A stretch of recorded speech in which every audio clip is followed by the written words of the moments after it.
All right, we are going to spend some time going over objective 3 and 4, which is going to deal with understanding specific heat and then completing calorimetry calculations using Q equals MC delta T. So first off, for this first objective here of dealing with defining specific heat and using that information to compare different materials, you've seen in the activities you've done so far that not all materials increase or decrease in temperature at the same rate, even when they're supplied the same amount of energy. And that has to do with that property called specific heat capacity, which you've seen as a lowercase, c. The specific heat capacity is the amount of heat it takes to increase the temperature of 1 gram of that substance each degree.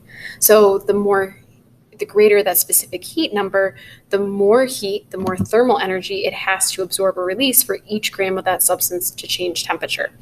So I had a student that said it's kind of like the resistance to temperature change. And that's one way you can look at it.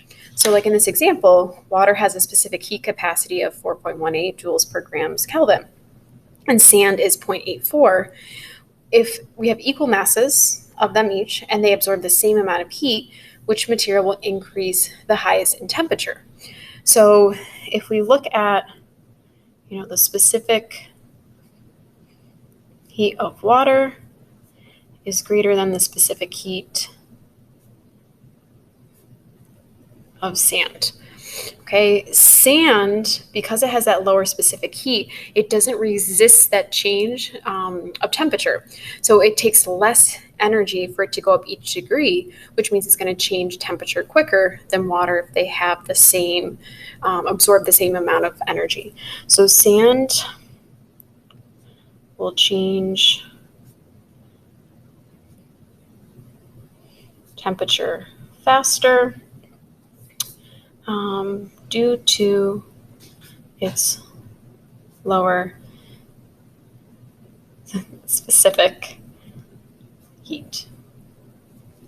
Okay, so that's one thing you want to be able to compare the two or different substances in terms of how they're going to change temperature if they're given the same amount of heat.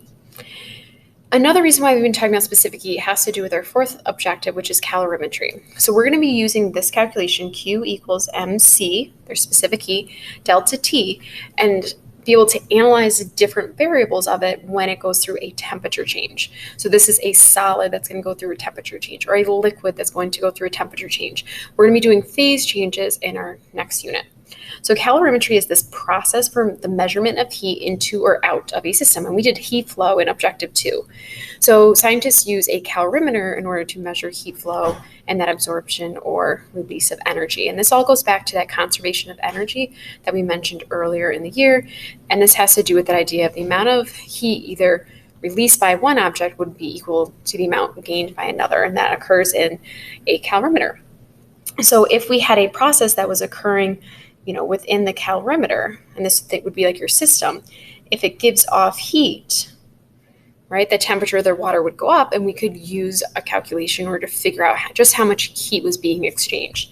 If you had a different process, in this bomb calorimeter, same thing here, you can see heat's being released from the system going into the water, and then we can analyze the amount of heat that the water is absorbing to then work backwards to what was happening in that system.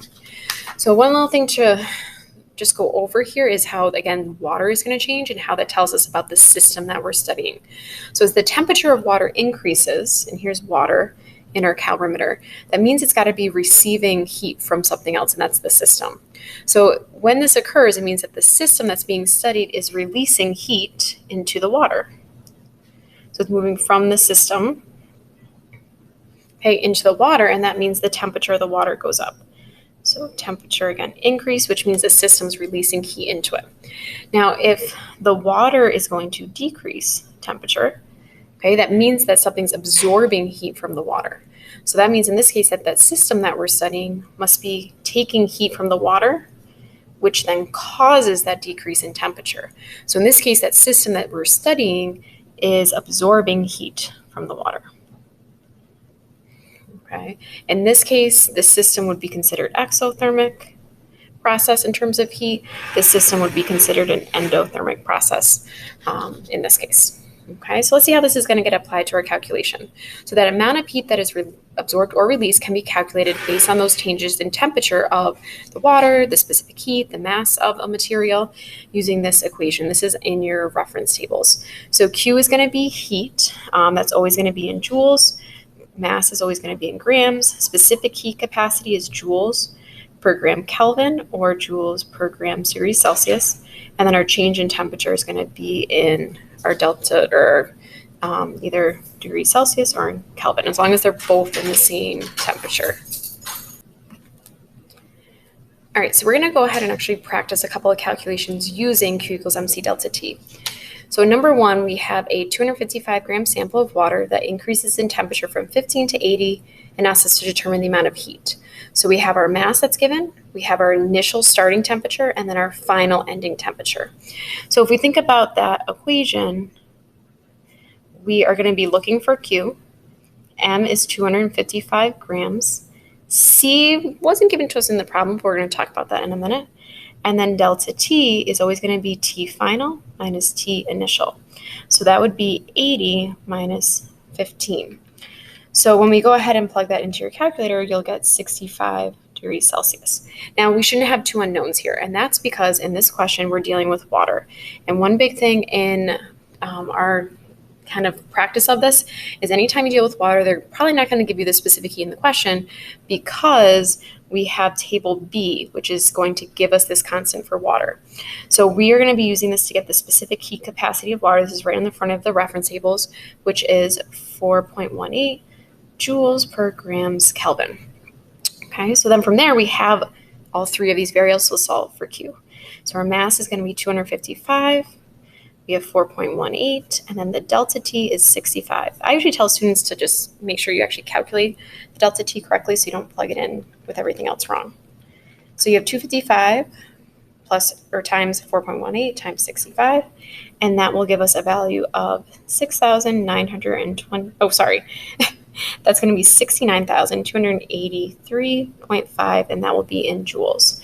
So that would be how much heat absorbed if that sample of water went through that temperature change. All right, let's try out another one. Here we're dealing with aluminum, so it gives us the specific heat capacity. It says how much heat is lost. I'm looking for Q again. When a piece of aluminum with this mass cools from a temperature of 415 degrees Celsius, so that's our initial temperature, to a temperature of 22. So that would be our final. So again, if we check variables here, we're looking for Q. Our mass was 23.984 grams. Our C was given to us this time, so 0.902 joules per gram degrees Celsius. And then delta T is going to be TF minus TI. So in this case, it's going to be 22 minus the 415. So we should get a negative delta T here because it did go down, which is negative 393 degrees Celsius. So now we're going to go ahead and plug this all in for Q. So Q is MC delta T. Our mass is at 23.984. C is 0.902. And then our temperature went down by 393 degrees Celsius. So when you plug that in, okay, we will see Q is equal to negative 8,501. And actually, I usually say to round this to the tenths. And because it's 0.99 here, I'm going to round this to 0.2 to go to 0.0. Okay, because this is what I got in my calculator there. Okay, and then this negative, because there was a decrease in temperature, it released, okay, or lost, even though energy is never actually lost, energy. Okay. All right, let's do this last one here where we're going to solve for mass in this case instead of Q.